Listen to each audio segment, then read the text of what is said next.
Listen up, court is now in session. There are 5 luxury sport utility vehicles sitting on used lots right now that originally sold for $38,000 to $65,000. And you can buy one today for less than a used Honda Civic that has been driven into the ground by a teenager. I know this because I have personally serviced several of them past 200,000 miles without a single major repair. After more than 20 years turning wrenches and handing down verdicts on mechanical failures, I have watched luxury sport utility vehicles roll in at 180,000 miles looking for their first serious work. And I have watched brand new crossovers fall apart at 60,000 miles like a cheap lawn chair. The difference is never the badge and never the price tag. It is the engineering underneath and whether the previous owners actually bothered to maintain it, or if they just treated it like a rolling dumpster. The first pick on this list is a vehicle that almost nobody searches for by name, which is exactly why it is so dirt cheap right now. And the last one is the gold standard pick I have recommended more than any other single vehicle in my entire career without a single regret. Welcome to the Auto Judge, where we hand down the ultimate verdicts on the used car market. Before we dive into the evidence, do me a huge favor. Hit that subscribe button, slam the like button, and drop a comment below. It helps the channel immensely, and I want to hear from you. Infiniti FX35 and FX45 2003 to 2008. Let me start with the one that almost nobody searches for by name. And the reason nobody searches for it is the same reason it represents one of the most compelling value propositions in the entire used luxury sport utility vehicle market right now. The Infiniti FX was designed to look like a supercar that decided to grow up, get a real job, and get practical. When it launched, it was so aggressively and unusually styled that a significant portion of the buying public looked at it like it was a spaceship and never quite knew how to categorize it. Was it a sports car? Was it a crossover? Was it a sport utility vehicle? That identity confusion drove the depreciation curve straight through the floor during the years when these vehicles were aging out of the mainstream used market. And that massive depreciation is entirely your financial advantage as a buyer who is willing to look past the funky styling and evaluate what is actually under the hood and underneath the body. A 2004 to 2007 FX35 with 120,000 to 150,000 miles can be found right now for $4,500 to $8,000. My friends, these vehicles sold new for $38,000 to $48,000. That price gap makes absolutely no mechanical sense when you understand what the engine actually is, and that mechanical reality is the entire basis of this verdict. The FX35 uses Nissan's V35DE 3.5-liter 6. Now, this engine's reputation requires specific context to appreciate fully. Ward's Automotive named the V35DE to their 10 best engines list multiple times across multiple production years. It is the exact same engine found in the Nissan 350Z and the Infiniti 35. It is in half of Nissan and Infiniti's most beloved and most admired sports cars from this era. Every independent mechanic in the country knows exactly how to work on it because it has been deployed in so many millions of cars that the knowledge base around it is deeper than a Texas oil well. The V35DE is naturally aspirated, which beautifully removes turbocharger complexity and all associated costly failure modes from your ownership equation. There is no boost pressure cycling through the system on every acceleration event, no intercooler developing weeping connections at high mileage, and no turbo seal eventually failing and allowing oil into the intake tract to create a smoke show on the highway. The engine makes its power honestly through displacement and Nissan's variable valve timing system. It does so while operating well below its mechanical limits in this application, which means the engine has enormous headroom before any component approaches the kind of stress that accelerates wear. An engine that is consistently operated well within its design capability accumulates wear at a significantly lower rate than a tiny turbo 4-cylinder working near its absolute ceiling. The V35DE in the FX35 is essentially never stressed by what daily driving asks of it. The FX45 variant uses the V45DE 4.5-liter V8, which shares the same robust reliability DNA as the 6 but in a larger displacement configuration that produces more power and consumes slightly more fuel. Both engines are bulletproof, both are well documented in the mechanic community, and both deliver the same fundamental ownership proposition of a powertrain that was engineered with quality margins that its cheap used market price does not reflect. The choice between the two simply comes down to whether you prioritize the slightly better fuel economy of the 6 or the glorious muscle car exhaust note and additional power of the V8. Either choice delivers a vehicle whose mechanical quality the current price tag dramatically undervalues. The driving dynamics of the FX35 are the characteristic that most distinguishes it from every other vehicle on this list. It directly reflects its design intent as a luxury sports crossover that prioritized driver engagement over traditional, floaty sport utility vehicle composure. The steering is direct and heavily weighted in a way that communicates road feel and front-end behavior to the driver, rather than isolating you from what the vehicle is doing like you are playing a video game. The chassis is tuned for precision and sports car response rather than maximum couch-like ride compliance. This produces a vehicle that handles corners with a confidence and agility that its tall body style simply does not prepare you for. If you put a German badge on this vehicle and priced it at $30,000, automotive journalists would write extended love letters about how special it is to drive. Instead, it is sitting on a buy here pay here lot at $6,500 just because it says Infiniti and it was built 17 or more years ago. That is the only reason, and that reason has absolutely nothing to do with the exceptional driving experience it delivers every time you sit behind the wheel. The all-wheel drive system on the FX uses a torsion-based architecture that is mechanically robust and well-proven across high mileage use, provided the differential fluid has been serviced at appropriate intervals. The torsion differential is a passive, purely mechanical system rather than an electronically managed active system.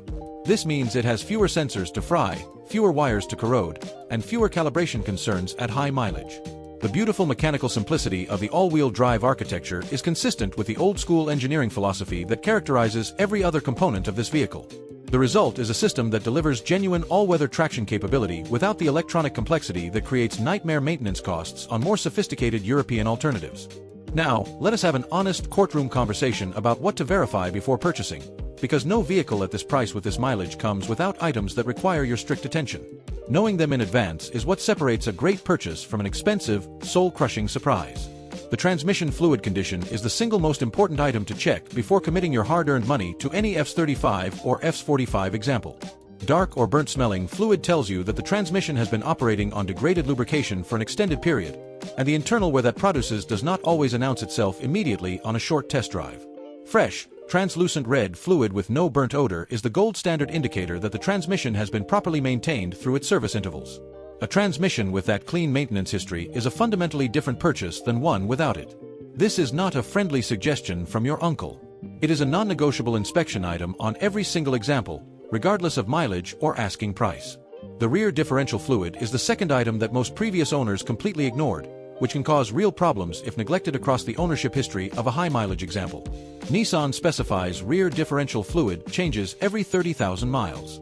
Let us be real, the overwhelming majority of FX owners over the years never even opened the owner's manual to find that interval, let alone did the service. Inspecting the rear differential for any evidence of external fluid seepage and verifying that the fluid inside is clean and at the correct level tells you everything you need to know about whether this specific maintenance requirement was observed or entirely ignored across the vehicle's history.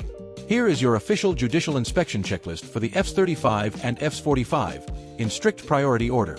First, check the transmission fluid on the dipstick before you even go on the test drive. You are looking for fresh red fluid with no burnt odor as the indicator of a properly maintained transmission. Dark or burnt fluid is an immediate reason to negotiate significantly or simply walk away from the deal depending on the severity. Second, get dirty and inspect the rear differential housing and cover for any evidence of fluid seepage or wetness around the gasket surfaces. A dry differential is a happy differential. Third, during the test drive, find a quiet street, take a corner at approximately 30 miles per hour, and listen intently for any low-frequency hum or growl from the front wheel bearing area. The front wheel bearings on this specific platform tend to develop where between 80,000 and 120,000 miles, producing an audible hum that changes with vehicle speed rather than engine speed. Each bearing replacement runs approximately $400 to $600 per side, which makes it a legitimate, hard-hitting negotiating point if it is present. Fourth, check the engine oil level and condition on the dipstick before starting the vehicle, and look closely around the valve cover perimeter for any oil seepage. On higher mileage examples, this is the most common minor maintenance item on the V35DE engine at elevated mileage. A clean FX35 or FX45 with fresh transmission fluid, a sound rear differential, and quiet wheel bearings is a vehicle that delivers a luxury driving experience nobody will believe you acquired for under $8,000. The only honest explanation for why it costs that little is that the used market has completely forgotten what is under the hood and what it is capable of delivering for as long as you choose to keep it. Acura MDX 2004 to 2006. Here is the vehicle that Honda and Acura mechanics will tell you about without a single second of hesitation when you ask them what used luxury sport utility vehicle they would buy for their own family. The reason they answer this way is the same reason a master mechanic's recommendation carries more weight than any consumer review or bought and paid for reliability survey. Mechanics see what comes into the shop for serious, bank account draining repairs, and they see what does not across hundreds of vehicles over years of real, grease-stained shop experience. The 2004 to 2006 Acura MDX almost never comes in for anything serious when it has been given basic maintenance. That pattern is not accidental, and it is not a small sample size. It is the predictable result of legendary Honda engineering applied to a luxury sport utility vehicle platform, validated across enough real-world miles that the mechanic community has formed a consensus about it that borders on unanimous. Let me address the specific model year targeting directly before we go any further, because getting this wrong before you begin shopping would completely undermine everything else I am about to tell you. The 2001 to 2003 MDX had a major, documented transmission design flaw that Honda acknowledged formally, extended the warranty to address, and issued multiple software updates attempting to resolve. While Honda's response to the problem was thorough, the transmission concern on those early years is significant enough that you must use the model year boundary as a strict shopping filter. The 2004 to 2006 models resolved that transmission issue completely through heavy hardware and software changes implemented at the factory level. If you buy a 2003 or older, you are playing Russian roulette with a transmission rebuild build. Buying a 2004 or newer is a non-negotiable boundary that every informed MDX purchase respects, and it is the first thing you need to verify against the vehicle identification number before evaluating any other characteristic of the specific example you are considering. The engine in the 2004 to 2006 MDX is Honda's 3.5-liter J-Series 6.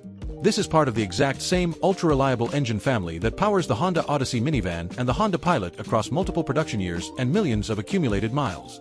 The J-Series 6 with VTEC variable valve timing is naturally aspirated, which completely removes turbocharger complexity and boost-related failure modes from your ownership equation. There is no wastegate sticking, no intercooler developing leaks, and no turbo seal eventually failing at high mileage to produce the kind of four-figure repair bill that transforms a cheap used car purchase into an expensive mistake. The engine makes its power honestly through displacement and Honda's proven variable valve timing technology, operating well within its mechanical limits in daily driving conditions. It produces the legendary long-term reliability that Honda ownership communities document so consistently. However, the timing system uses a belt rather than a chain, and this is the one maintenance item that requires specific planning before purchase and ongoing awareness during ownership. Honda specifies timing belt replacement every 105,000 miles. This service is so thoroughly documented and so routinely performed by Honda and Acura shops that a properly maintained MDX with service records confirming the belt was replaced on schedule represents a non-issue in terms of ongoing risk. The belt replacement kit, including the water pump, runs approximately $650 in parts and labor at a competent independent shop, and this cost absolutely needs to be factored into your purchase decision on any example approaching or past 105,000 miles without documented belt service. Let me be perfectly clear, because this is an interference engine design. If a timing belt fails while you are driving, it does not just leave you stranded on the side of the highway waiting for a tow truck. It causes immediate, violent internal contact between the pistons and the valves, which produces catastrophic and completely irreparable engine damage. A paper receipt confirming the belt service is the absolute minimum acceptable confirmation. A seller who tells you, "Oh yeah, my buddy changed it last year," but cannot produce a receipt is a seller whose vehicle carries a massive financial risk that needs to be priced directly into any offer you make. Current pricing on a 2004 to 2006 Acura MDX with 130,000 to 160,000 miles runs between $5,500 to $9,000 in most markets. The original manufacturer's suggested retail price on these luxury haulers was $37,000 to $43,000. You are buying a luxury sport utility vehicle from a brand that consistently finishes at the absolute top of long-term reliability studies for less than a quarter of its original purchase price. The mechanical quality that justified that original premium price is still fully present in the vehicle you are evaluating on the used lot today. That value proposition is not complicated once you understand what the MDX actually is under the fancy Acura badge and what that J-Series 6 is capable of over a long ownership horizon. The all-wheel drive system on the MDX uses Honda's super-handling all-wheel drive architecture on certain configurations, which actively distributes torque not just between the front and rear axles, but between the individual rear wheels based on driving conditions and steering inputs. This is a significantly more sophisticated and more capable system than the passive, on-demand all-wheel drive setups used by mainstream competitors. It delivers a level of dynamic capability and traction confidence in terrible winter conditions that the MDX's luxury sport utility vehicle category and its relatively modest price in the used market do not prepare you to expect. Testing this all-wheel drive system during your pre-purchase inspection is a specific and important step, because the rear differential that the system depends on can develop internal issues if the differential fluid was never changed across the ownership history of a high-mileage example. The practical characteristics of the MDX beautifully serve a buyer who needs genuine three-row capability in a luxury package at a price that competes with boring, mainstream used cars. Let us give an honest description of the layout. The third row is sized for children or occasional adult use rather than regular, everyday full-size adult occupancy, which is exactly how most three-row buyers actually use that row in daily life anyway. The second row is genuinely spacious, giving plenty of legroom and comfort for adult passengers on extended road trips. The cargo area with all 3 rows in use is limited but functional, and with the 3rd row folded flat into the floor, the cargo capacity becomes genuinely massive for the regular hauling that a family sport utility vehicle handles throughout a typical week. The interior of the 2004 to 2006 MDX reflects the Acura brand's premium position in the Honda hierarchy, featuring materials and a design quality that were highly competitive with German luxury alternatives when these vehicles were sold new. Best of all, they remain noticeably above the cheap, plasticky mainstream alternatives available at the exact same price point today. The controls are logical and entirely physical in their operation. You get real buttons and knobs without the maddening touchscreen menu complexity that modern luxury vehicles force you to navigate while you are trying to keep your eyes on the road. The overall impression is of a vehicle that was engineered and built with genuine care for the person driving it, rather than designed for a flashy marketing photograph to sell it to the first owner. Here is your official judicial inspection checklist for the 2004 to 2006 Acura MDX, in priority order. First, confirm the model year is 2004 or newer against the vehicle identification number before you look at anything else. This is the single most important detail in the entire MDX purchase decision. Second, demand to see the timing belt service documentation and treat a physical receipt as the minimum acceptable confirmation on any example approaching or past 105,000 miles. If no documentation is available and the mileage is above the service threshold, subtract the complete belt service cost from your offer without negotiation. Third, test the all-wheel drive system in a large, empty asphalt parking lot by making slow, tight circles in both directions. Listen and feel carefully for any binding, grinding, or hesitation from the rear differential, which is the earliest symptom of rear differential wear that a pre-purchase inspection can detect. Fourth, look for a complete service folder with documented maintenance history. The MDX was originally marketed to and purchased by upper-middle-class families who tended to maintain their vehicles carefully at the dealership and keep meticulous records of that maintenance. Those service folders exist out there in the used market. Take the extra time to find an example that has one, and you will have significantly reduced the ownership uncertainty that any high-mileage used vehicle carries at the point of sale. Volvo XC90 2003 to 2014. Let me be completely direct about the primary argument for this vehicle before we discuss any engine specification, part compatibility, or pricing data. The primary argument for this Swedish tank is not about reliability ratings, ownership costs, or the status of the badge on the grille. It is about what happens to the people sitting inside the vehicle in the absolute worst-case scenario. For a buyer whose family rides in their sport utility vehicle regularly, that argument belongs at the very front of the court proceedings, rather than mentioned as an afterthought after the powertrain discussion. The first-generation Volvo XC90 has one of the highest roof strength ratings of any vehicle produced during its entire era. It featured standard side curtain airbags from the very first model year in 2003, at a time when most mainstream competitors still listed curtain airbags as an expensive, paid option on selected luxury trim levels. It earned the Insurance Institute for Highway Safety Top Safety Pick designation year after year across its entire production run through a combination of heavy structural engineering and safety system content that reflected Volvo's institutional commitment to occupant protection. No other vehicle on this list has saved more lives for less money.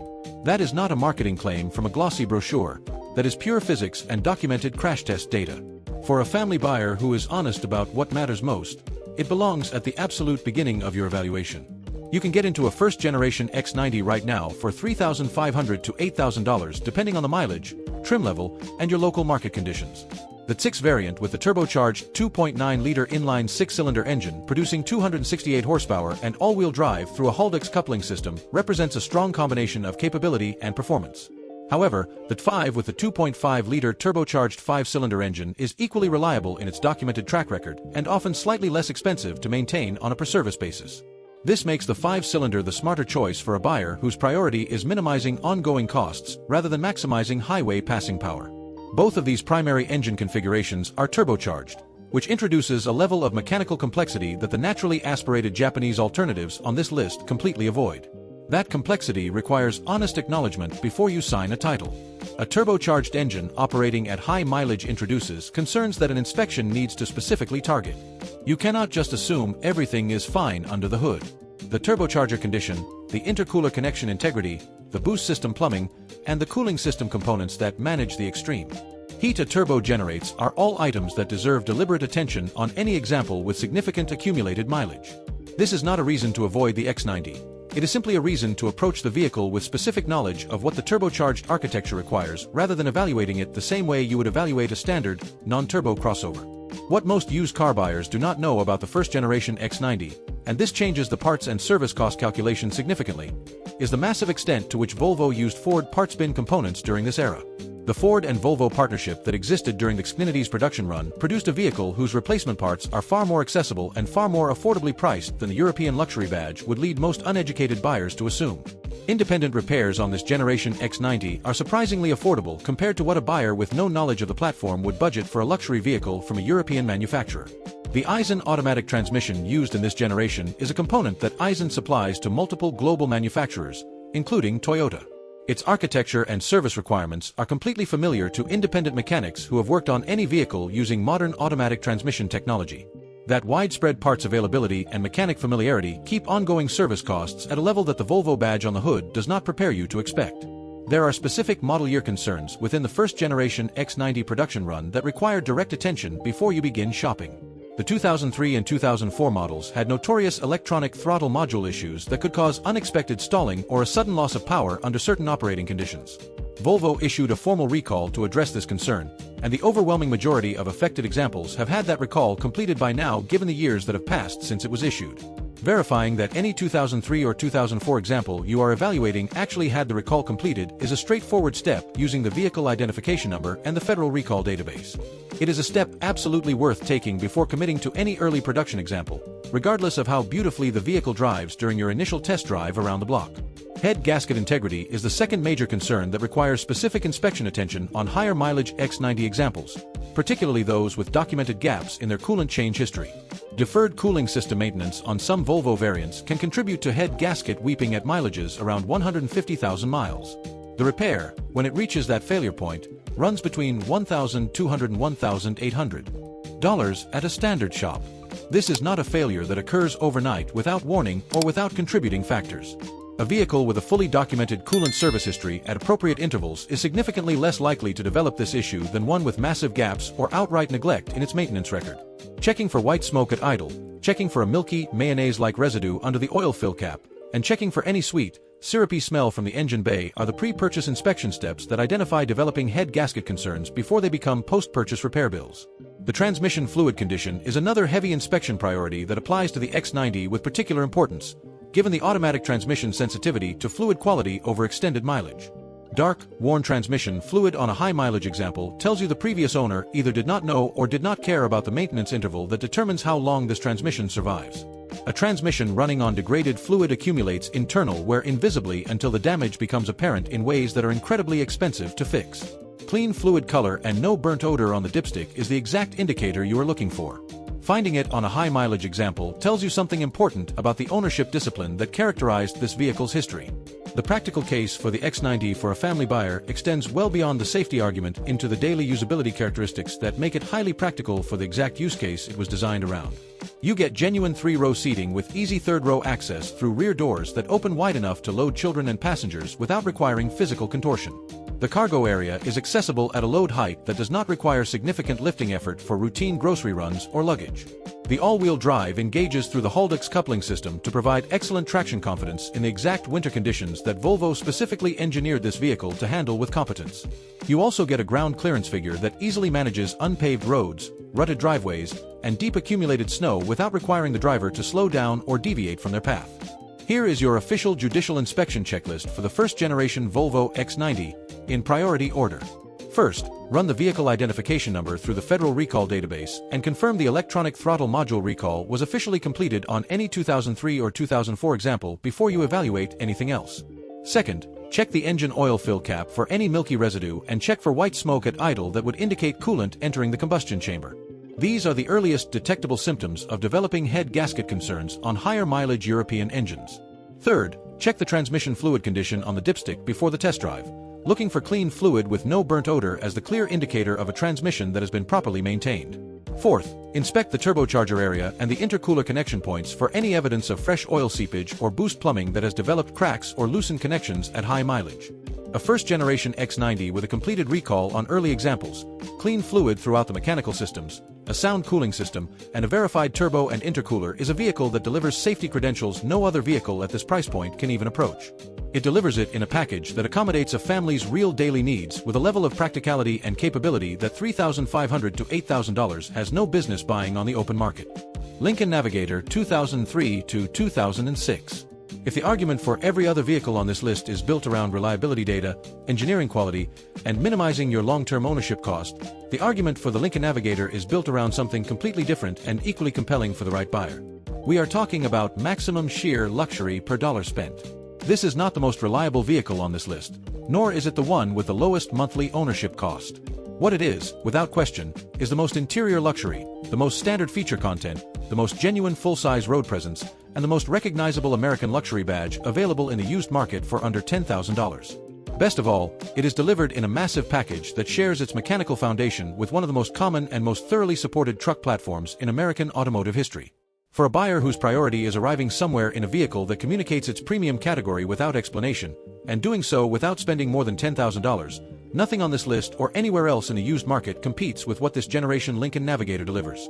A 2004 Navigator Ultimate with every available option checked sold new for over $52,000. Today, you can find comparable examples with 130,000 miles for around fire sale prices of $6,500. The interior of that vehicle, the genuine thick leather, the real wood trim, the power adjustable everything, the genuine full-size rear seat with heating and cooling functions, still puts modern $35,000 plastic crossovers to absolute shame in terms of material quality and feature content. That is not nostalgia talking. That is what happens when a manufacturer spends serious money on interior quality at the top of a luxury truck lineup, and then the vehicle depreciates to a tiny fraction of its original value while the interior build quality remains exactly what it was when it left the factory floor. The mechanical foundation under all of that interior luxury is the rugged Ford Expedition platform. This is the crucial detail that makes the Navigator a viable used vehicle rather than just an attractive financial trap. The 5.4-liter Triton V8 engine producing 300 horsepower is the exact same engine that spent years under the hood of the best-selling Ford F-150. This means every mechanic in the country from Maine to California has worked on this engine extensively. Replacement parts are available at every neighborhood auto parts retailer without special ordering, and engine rebuild knowledge is so thoroughly distributed throughout the independent repair community that dealership involvement is essentially never required for any service procedure. Furthermore, the towing capacity reaches an impressive 9,000 pounds on properly equipped examples. That is a genuine, heavy-duty working capability that most luxury sport utility vehicles at any price point cannot match, and the Navigator delivers it from a truck platform engineered for that heavy load rather than a crossover rated optimistically by a marketing department. There are two specific mechanical concerns with the Navigator from this generation that require direct acknowledgement before any purchase decision, and both are completely knowable and manageable if you go into the deal with the right information rather than discovering them after the transaction is complete. The air suspension is the first and more urgent concern. Many first and second generation Navigators came standard with air ride suspension, and on any example that still has the original factory air suspension operating, those rubber airbags are living on borrowed time given the years and mileage they have accumulated. When the air suspension fails, and make no mistake, it will fail on a high mileage example that has not already had the system addressed, you have two distinct paths forward. Rebuilding the original air system runs $1,200 to $1,800 and restores the smooth factory ride quality, but leaves you with complex air suspension components that will eventually require attention again down the road. Converting the vehicle to a static coil spring setup runs approximately $400 in parts and completely eliminates the air suspension architecture, producing a vehicle that rides on conventional steel springs that will never develop the same failure mode again. The coil spring conversion is my official judicial recommendation, and it is the recommendation for every Navigator from this generation regardless of condition, because the simplicity and permanence of the coil spring solution is worth far more over a long ownership horizon than the marginal ride quality difference between the two setups. Inspecting the air suspension condition before purchase is incredibly straightforward and takes approximately 10 minutes. Park the vehicle on level ground in the evening and check the ride height at all four wheels. Return the following morning before starting the vehicle and check the ride height again. A vehicle that has settled noticeably lower overnight, particularly on one specific corner, has an air suspension that is already leaking and failing. Price the $400 conversion kit and labor directly into your offer without hesitation, because the knowledge that the conversion is coming gives you a specific and documented negotiating point that most smart sellers will accommodate when presented with a repair cost estimate. The second major concern is the 5.4-liter 3-valve engine's notorious spark plug situation on examples from this specific era. The spark plugs in the 3-valve version of this engine were threaded into only a few threads of the aluminum cylinder head, and plugs that were neglected beyond their factory service interval could seize in place with enough force that removal became an expensive and sometimes catastrophic procedure involving broken plugs and specialized extraction tools. On examples with documented maintenance records showing regular plug changes at appropriate intervals, this concern is essentially eliminated, because plugs that are removed and replaced before they seize never develop the terrible adhesion that makes removal difficult. On examples without plug service records, a Purchase inspection by a mechanic who specifically checks the plug condition and removal resistance on a single test plug tells you exactly what you need to know before committing. This is not a reason to avoid the Navigator. It is simply a reason to verify plug service history specifically and to walk away from any example whose maintenance records cannot confirm that this routine item was handled. The practical characteristics of the Navigator beautifully serve a buyer whose needs include genuine third-row capacity for adult passengers rather than the occasional child use that most three-row crossovers actually provide in their tiny cramped rear seats. The full-size body-on-frame platform produces rear seat dimensions that accommodate tall adults comfortably on extended drives. The third row in upper trim examples provide seating that actual adult passengers can use for actual road trips rather than emergency capacity that gets folded away because nobody wants to sit back there. The cargo area with all rows in use is naturally limited by the full occupancy configuration, but with the third row folded flat, the Navigator's cargo capacity becomes genuinely truck-like in its practical utility. The heavy steel frame and structure of the Navigator deserve specific inspection attention on any example with a northern state registration history, because the body-on-frame platform that provides the structural strength and towing capability also creates large frame rail surfaces that can corrode aggressively in environments with road salt exposure over many harsh winters. A thorough undercarriage inspection looking directly at the frame rails from front to rear, the floor pan, and the structural crossmembers is the appropriate level of inspection for any Navigator from a region where rust is a documented issue. Here is your official judicial inspection checklist for the 2003 to 2006 Lincoln Navigator, in priority order. First, check the air suspension by parking the vehicle overnight and returning in the morning to verify the vehicle has maintained its ride height without settling on any corner. This tells you whether the air system is currently holding pressure or already failing. Second, ask specifically about the spark plug service history on the 5.4-liter 3-valve engine and verify it in the maintenance records rather than relying on the seller's recollection. Third, inspect the frame rails and undercarriage carefully on any example with a northern state registration history, looking closely at the structural steel rather than just the visible surface rust that affects appearance without compromising the vehicle's integrity. Fourth, test every single powered function in the interior, including all seat adjustments, all window controls, all climate zone controls, and all power accessory functions. The complexity of a fully optioned Navigator interior means there are more individual electrical components that can develop issues at high mileage, and identifying any non-functional item before purchase gives you specific and priceable negotiating points to lower the final cost. Lexus RX 330 and RX 350 2004 to 2009. This is the one. And I want to be completely clear about what that means before we get into any specification or pricing detail because clarity matters more here than on any other vehicle on this list. The Lexus RX is not just the best luxury sport utility vehicle under $10,000. It is statistically one of the most reliable vehicles ever mass-produced in the history of the world. Not just in its class, not just in its price range, and not just in its era. I am talking about among all vehicles across all brands in the entire history of modern automotive reliability data. That statement is not enthusiasm or brand loyalty talking.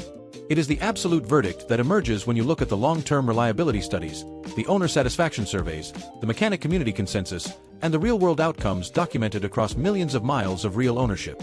Every single data source points in the exact same direction without exception. The second-generation RX covers two distinct powertrain variants that share the same platform, the same body, and the same fundamental ownership proposition while differing in engine displacement and model year range.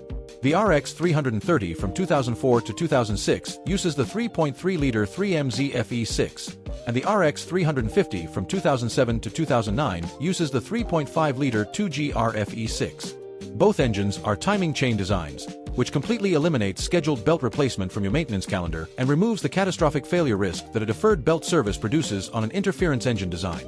There are no turbochargers on either engine, no cylinder deactivation systems introducing lifter complexity and associated failure potential, and no direct injection creating intake valve carbon deposits that accumulate silently until they require expensive professional cleaning. Port fuel injection keeps the intake valve sparkling clean through the natural washing action of fuel delivery upstream of the valve faces, and that cleaning happens automatically on every single intake cycle for the life of the engine without any intervention required. The 2GR-FE in the RX 350 is the exact same engine that appears in the Toyota Camry, the Toyota Avalon, the Toyota Sienna, and multiple Lexus platforms across an extended production run that has accumulated more real-world validation miles than almost any other engine in the mainstream automotive market. Its reputation in the mechanic community is built on documented outcomes rather than manufacturer claims, and those outcomes include routine high-mileage results that the cheap price of a used RX 350 does not prepare you to expect. The 3MZ FE in the RX 330 is an equally proven, Naturally aspirated 6 that shares the same fundamental engineering philosophy and delivers the same fundamental ownership proposition in the slightly smaller displacement package that preceded the 350's introduction. Let me tell you about a specific vehicle I personally worked on, because it illustrates what these numbers actually mean when they translate into a real car on a real lift. A 2005 RX 330 rolled into my shop with 214,000 miles on the odometer.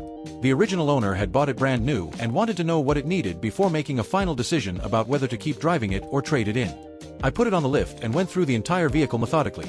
Suspension components, brake condition and remaining pad thickness, undercarriage integrity, full computer code scan, every fluid condition and level, and a borescope inspection of the cylinder walls through the spark plug openings.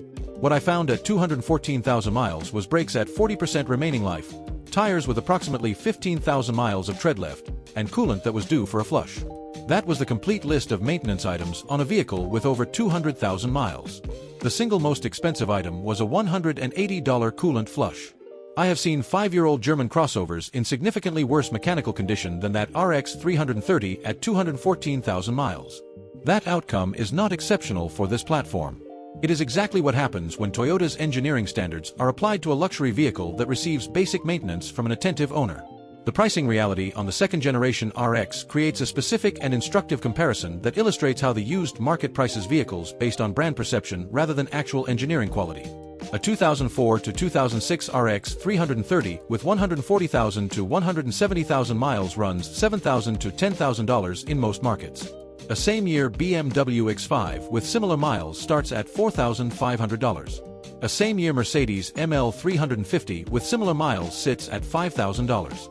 There are specific, painful reasons why those German alternatives are cheaper than the Lexus, and those reasons have everything to do with what independent mechanics charge to service them and how incredibly often those service visits are required. The Lexus holds its value even in the deep used market because the buyers who actually know cars understand the engineering underneath the badge and price their purchases accordingly. The gap between the Lexus and its German alternatives at this mileage range is not a premium for a fancy badge. It is an accurate reflection of what the ownership experience will cost you over the next 100,000 miles. RepairPal ranks the Lexus RX consistently among the absolute top vehicles in owner satisfaction for the luxury sport utility vehicle segment. Average annual maintenance costs run approximately $550, which is lower than the average for mainstream compact crossovers and dramatically lower than European luxury alternatives in the same model year range. That number is not a theoretical figure derived from manufacturer brochures. It is a real number derived from actual repair orders at actual shops across a statistically significant sample of real ownership experiences. It reflects the bulletproof Toyota mechanical foundation underneath the Lexus exterior in a way that the badge alone does not communicate. The 5-speed automatic transmission in the RX is extraordinarily durable when the fluid has been maintained through its service intervals, and the fluid condition on the dipstick before the test drive is the single most important indicator of the specific example you are evaluating. Fresh, clear, red transmission fluid with no burnt odor is your green light. Dark brown fluid with a burnt smell means the transmission has been operating on degraded lubrication for an extended period, and the internal wear that produces needs to be understood before committing your cash. The Lexus 5-speed automatic has a track record of surviving well past 200,000 miles when fluid maintenance has been observed, and fluid condition is the clearest available indicator of whether that maintenance was observed on the specific vehicle in front of you. Who should buy the RX 330 or RX 350? Anyone who wants a luxury vehicle they can drive for the next 100,000 miles without the constant anxiety that comes from owning a vehicle whose repair costs and reliability trajectory are uncertain. Anyone who wants genuine Lexus quality and a premium ownership experience without the painful new car price tag.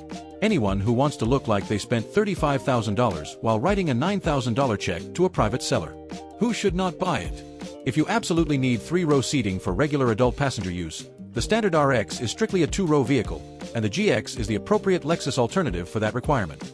If you need a towing capacity above 3,500 pounds, the RX platform is not engineered for heavy towing and a body-on-frame alternative is your appropriate choice. And finally, if your purchasing decision is primarily driven by the visual status of a German badge because you want to impress your neighbors, the RX delivers a different kind of status. The quiet confidence of a vehicle whose reputation is built on reliability outcomes rather than marketing investment, and not every superficial buyer values that kind of status at the same level. Here is your official judicial inspection checklist for the Lexus RX, in priority order. First, check the transmission fluid on the dipstick before the test drive. Treat fresh red fluid as your green light and dark or burnt fluid as a reason to negotiate significantly or walk away from a deal entirely. Second, check specifically for VSC and traction control warning lights on the dashboard, because high-mileage examples can develop ABS wheel speed sensor issues from road debris and corrosion. Each sensor runs approximately $80 and is straightforward to replace, but it is worth negotiating into the purchase price if present. Third, check the driver's side seat heating element function during your test drive. This component fails on heavily worn examples, costs approximately $200 to address, and serves as a specific, verifiable negotiating point if it is not functioning. Fourth, and this is the advice that produces the best RX purchases on the planet. Find an example with a complete, printed service history documentation and a clean vehicle history report. I have put more customers into this vehicle than any other single recommendation in my entire 20-year career. I have had exactly 2 come back with major repairs, and both were vehicles that were clearly neglected before purchase, and both owners foolishly declined the pre-purchase inspection I specifically told them to get. Every single RX purchased with a clean pre-purchase inspection has delivered exactly what I said it would. That track record is my #1 recommendation, and after 20 years of watching luxury sport utility vehicles come through my shop, it is not even close. 5 luxury sport utility vehicles that originally sold for between $38,000 and $65,000, available right now on the used market for under $10,000. Every single one of them will outlast the $28,000 plastic crossover parked next to it on the lot if you buy the right year, check the right things, and do not skip the pre-purchase inspection. You now know exactly which ones to find, which specific years to target, and exactly what to verify before handing over a single dollar of your hard-earned money. The case is closed, and the court is adjourned. If this verdict helped you save thousands of dollars, hit that subscribe button right now. Slam the like button, and drop a comment below telling me which of these vehicles surprised you the most. Share this video with someone who is about to overpay for a fragile German badge, and I will see you in the next one right here at the Auto Judge.